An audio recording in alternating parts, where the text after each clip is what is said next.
Practice Listening Test for IELTS, version 3. Instructions. You will hear a number of different recordings and you will have to answer questions on what you hear. There will be time for you to read the instructions and questions and you will have a chance to check your work. All the recordings will be played once only. The test is in 4 sections. Write all your answers in the listening question booklet. At the end of the test, you will be given 10 minutes to transfer your answers to an answer sheet.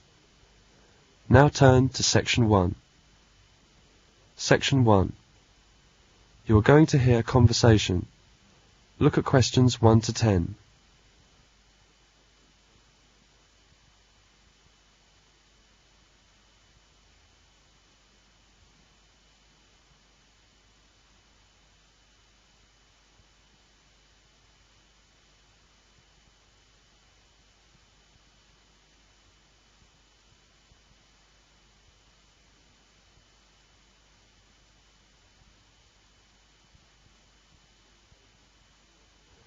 Now listen to the conversation and answer questions 1 to 10.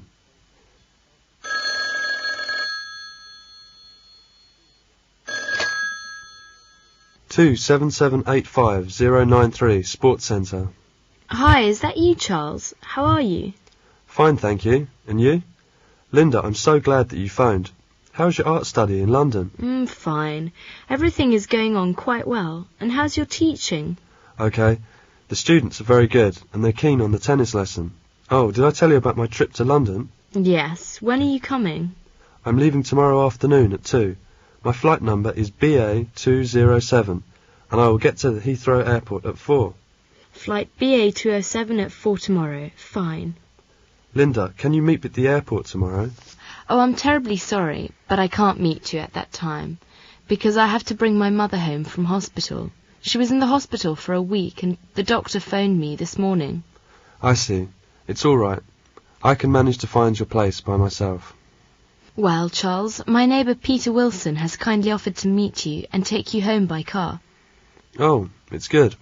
But I hope it doesn't cause you any trouble. Oh, no. Mr. Wilson is a flight attendant. He works at the Heathrow Airport. I see. But I don't know him. Yeah, as you have never met him before, I shall describe him to you. That will help. Hang on a second, and I will get a pen and a piece of paper to write them down. OK, tell me what he looks like. He's about 37, I think, a middle-aged man. He's about 1 metre 70 centimetres tall, and medium build. He has a weather-beaten face with red cheeks and big nose. He has a thick beard as well as thick hair.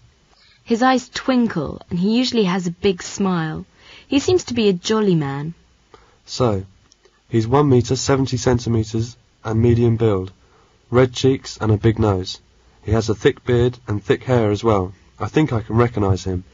I do hope you manage to recognise Peter without any difficulty, and I'm looking forward to seeing you. Have a nice trip. Thank you, Linda. I will see you tomorrow. See you. Charles is on the plane and is talking to the passenger next to him. Hi, I'm Charles. I'm Susan Smith. This plane is very large and comfortable too. Yes, the Boeing 747 is the largest passenger jet airline in the world. It's over 70 metres long with a wingspan of about 60 metres wide. You can see it's capable of taking up to 10 seats and 2 aisles. Its wide body soon earned it the name of Jumbo Jet. Oh, I see. Are you an engineer? No, I'm a teacher, but I'm interested in it. Have you ever travelled by Concorde? No, I don't like to fly, and this is my first time flying. But I have heard about that plane when I was at school. I see. Let me tell a bit about Concorde. The Anglo-French Concorde is much thinner and sleeker in appearance, with a far narrower cabin allowing only 4 seats across and only 1 aisle down the middle. In many other ways too, the Boeing is completely different from the Concorde. The Concorde, for example, is smaller than the Boeing 747. Its total length is under 26 metres. How many passengers can the Boeing 747 take? The Boeing 747, it takes up to 500 passengers. 500 passengers? That's quite a lot. And how many passengers does the Concorde take? Concorde's normal capacity is 144. The Boeing 747 has a small upstairs lounge which is for first-class use only. The Boeing's flight deck is also on the second floor, in front of the lounge. Both aircraft are similar in that they have 4 powerful engines.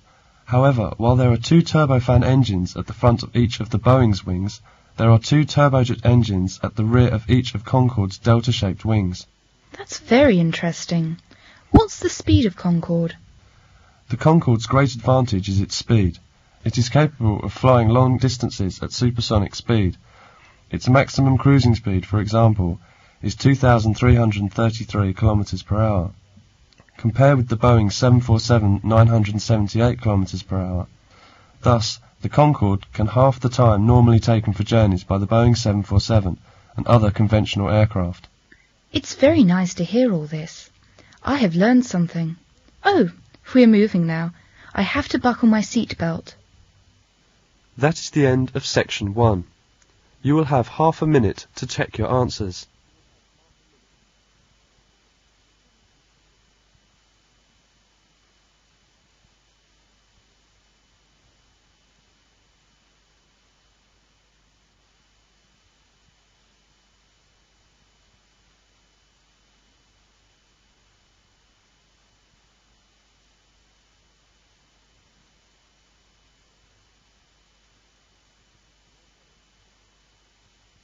Now turn to section 2.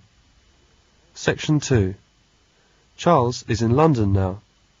He goes to listen to a lecture about an introduction to Britain. Questions 11 to 22 are based on the lecture. Look at questions 11 to 22.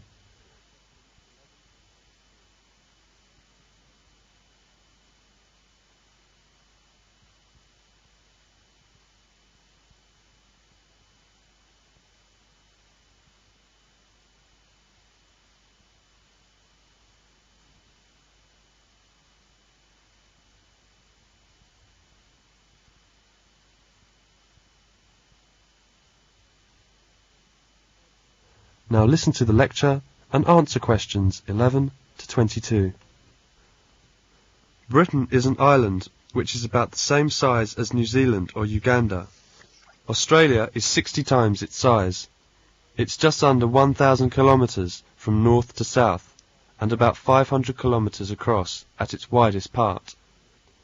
The climate is temperate and changeable. Its population is about 58 million. Consisting of 48.5 million in England, 5 million in Scotland, 3 million in Wales, and 1.5 million in Northern Ireland. The majority of British people work in service industries such as trade, catering, tourism, TV, plus a wide variety of business services. About 20% work in manufacturing and 5% in construction. Then approximately 1.5% supply energy and water to other British citizens, while another 1.5% are involved in agriculture, forestry and fishing. Do-it-yourself, or DIY as it's known, is a popular leisure activity in Britain. Many people spend their weekends carrying out various improvements to their homes, such as replacing the kitchen cupboards or decorating a bedroom. Other people lovingly tend their gardens, growing shrubs, flowers and sometimes vegetables. Half of British households keep a pet of some kind, and 1/4 of the population is involved in some sort of voluntary work, helping others in their spare time without being paid for what they do. One example of volunteer work is Meals on Wheels. Volunteer drivers collect prepared lunches from a centre and deliver them in their own cars to elderly people who are unable to leave their homes easily to buy food for themselves. The recipients of Meals on Wheels pay a small charge for their service to cover the cost of the food. Britain is an individualistic society, and people are often tolerant of other people's eccentricities. One can find those with special talents or unusual hobbies interesting, amusing, and even endearing. Common topics of conversation are weather, sports, current events, and what is planned for the next weekend, or what was done the previous one. British people have become more adventurous in their eating habits since they became a multiracial society. There are Chinese, Indian, Italian, French and Spanish restaurants in many towns and certainly in every city. Food served in pubs has also become more varied in recent years. However, the traditional fish and chips are still popular and are widely available from fish and chip shops all over the place. The British diet typically includes some sweet things such as cakes, biscuits and desserts. Many people struggle with the weight problem as a result. Newspapers in Britain can be divided into two main types, popular and serious. Popular papers are physically smaller and are more sensational in their reporting of the news. They are called tabloid papers. Serious newspapers are larger and attempt to report current events in a more analytical way. They are called broadsheet papers. Each newspaper has its own political affliction or bias. The Times, for example, generally supports the Conservative Party, whereas the Daily Mirror supports the Labour Party. Compulsory education begins at the age of 5 and finishes at the age of 16, with some students continuing their schooling until the age of 18, when they enter some form of higher education. The exams taken at age 16 are called GCSE, short for General Certificate of Secondary Education. Students often take 8 or 9 subjects at the GCSE level. The exams taken by 18-year-olds are the A level, short for Advanced Level. In general, only 3 subjects are studied at A level. Divorce is becoming increasingly common in Britain nowadays, and many non-married people cohabit or live together without getting married. There is a preference for smaller families, with the average household size being about 2 to 4 people. Approximately 70% of people own or are buying their own homes. Most people live in houses rather than flats. About 4 out of 5 choose to live in houses. The stereotype of a British person is someone who is reserved, polite, private, and perhaps rather cold and exclusive. This is certainly not true of all British people. In fact, many people in Britain are warm and humorous. They often laugh at themselves and try to see the funny side of life. British humour is frequently of a sarcastic kind. In sarcastic humour, mocking or ironic language is used to convey scorn or insult, but it should not be taken literally or seriously. The British person is simply pulling your leg. That is the end of section 2. You will now have half a minute to check your answers.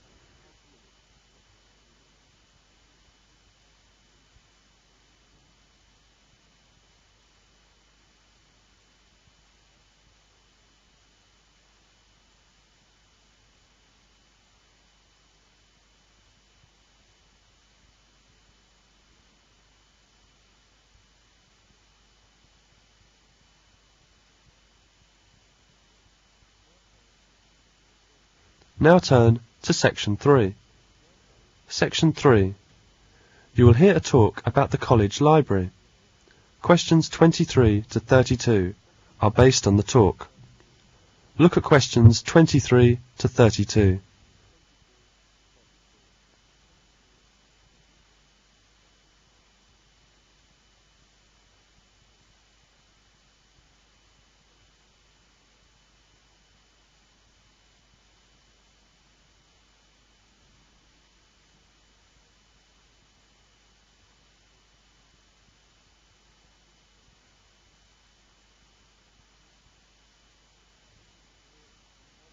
Now listen to the talk and answer questions 23 to 32. Welcome to the College Library Services. We have a well-stocked bank of resources which are in 2 main locations. One is the library itself, with books and periodicals. The other is the Self-Access Language Centre, with audio and video material. I'll start with the library, as you have to pass through it in order to reach the other one. The library provides study places for about 400 readers. The books stocked number over 100,000 volumes, including bound periodicals. About 1,200 periodicals and current issues are displayed. We have 2 main sections for books and another for periodicals and journals. The books are in 2 categories, those for general loan and those for reference. General loan books are all on the first floor, and they can be borrowed for 3 weeks by full-time students. Upstairs you will see our reference section. The reference section includes current abstracts and index journals, general and special bibliographies, indexes, general English and European language encyclopedias, a complete set of British standards, substantial collections of British government publications, and sets of maps of Scotland, all in addition to other reference material of a general and specialised interest. As you know, reference books may not be taken out of the library under any circumstances. The library tries to provide as full selection as possible of supplementary reading material. Students are expected to buy prescribed textbooks, and copies of these are usually only held in the reserve collection on the ground floor for study use, only within the library. They can't be taken out of the library. An inexpensive photocopy service is provided in the library, and facilities are available to produce enlarged copies from microforms. Other equipment available includes microfilm readers, engineering drawing boards, a light table, tape slide units, and typewriters. Prospective students will be admitted to the library during the summer vacation if the college has made a firm offer of a place and the student has accepted it. The college library will also admit pupils from local schools who are following 6-year study courses. Various guides and leaflets are available to explain particular aspects of the library services and particular areas of its stock. Copies of these are freely available to anybody interested in using the college library. The library opens from 8:30 a.m. to 9 p.m. Monday to Friday, and 9:30 a.m. to 12 p.m. on weekends and holidays. That is the end of section 3. You now have half a minute to check your answers.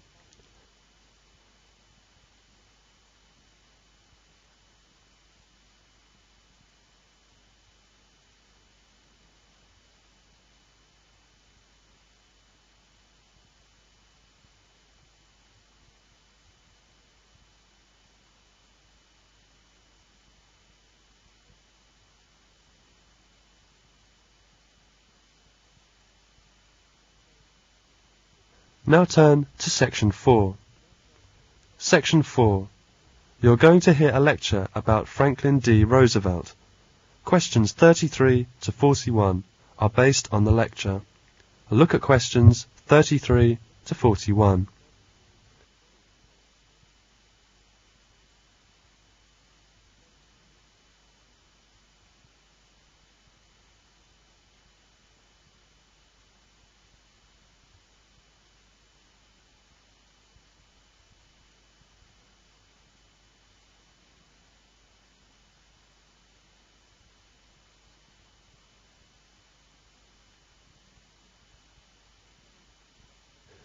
Now listen to the lecture and answer questions 33 to 41.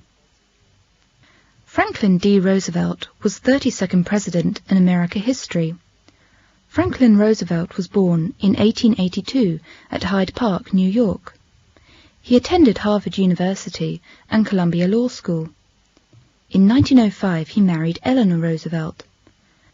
Franklin Roosevelt entered public service through politics, but as a Democrat. He won election to the New York Senate in 1910. President Wilson appointed him Assistant Secretary of the Navy, and he was the Democratic nominee for Vice President in 1920. In the summer of 1921, when he was 39, he was stricken with poliomyelitis. Demonstrating indomitable courage, he fought to regain the use of his legs, particularly through swimming. Roosevelt was elected president in November 1932. When he took the presidential oath, the banking and credit system of the nation was in a state of paralysis. By March, there were 13 million unemployed, and almost every bank was closed. At the depth of the Great Depression, the new president brought an air of cheerful confidence that quickly rallied the people to his banner. Before long, the complex of reforms known as the New Deal was well on its way. He brought hope as he promised prompt, vigorous action, and asserted in his inaugural address, "The only thing we have to fear is fear itself." During the entire New Deal period, despite its speed in decision and execution, public criticism was never interrupted or suspended. In fact, the New Deal brought to the individual citizen a sharp revival of interest in government and brought recovery to business and agriculture and relief to the unemployed. With astonishing rapidity, the banks were reopened, and a policy of moderate currency inflation was adopted in order to start an upward movement in commodity prices and to afford some relief to debtors. New governmental agencies brought generous credit facilities to industry and agriculture. Savings bank deposits up to $5,000 were insured, and severe regulations were imposed upon the sale of securities and the stock exchanges. In agriculture, far-reaching reforms were instituted. Congress passed a more effective Farm Relief Act, providing that the government make money payments to farmers who would devote part of their land to soil-conserving crops or otherwise cooperate in long-range agricultural goals. By 1940, nearly 6 million farmers were receiving federal subsidies under this program. New Deal efforts were carried on, generally against vehement criticism, not only from the Republican Party, but often from within the Democratic Party itself. Nevertheless, in the 1936 election, Roosevelt won an even more decisive victory over his Republican opponent, Governor Alfred E. Landon of Kansas, than in 1932. The 1940 presidential election yielded another majority for Roosevelt.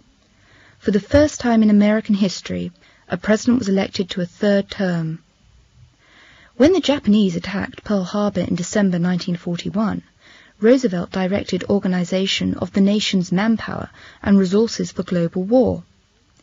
Feeling that the future peace of the world would depend upon relations between the United States and Russia, he devoted much thought to the planning of a United Nations, in which he hoped international difficulties could be settled. As the war drew to a close, Roosevelt's health deteriorated, and on April 12, 1945, while at Warm Springs, Georgia, he died of a cerebral hemorrhage. That's the end of section 4. Now you will have half a minute to check your answers.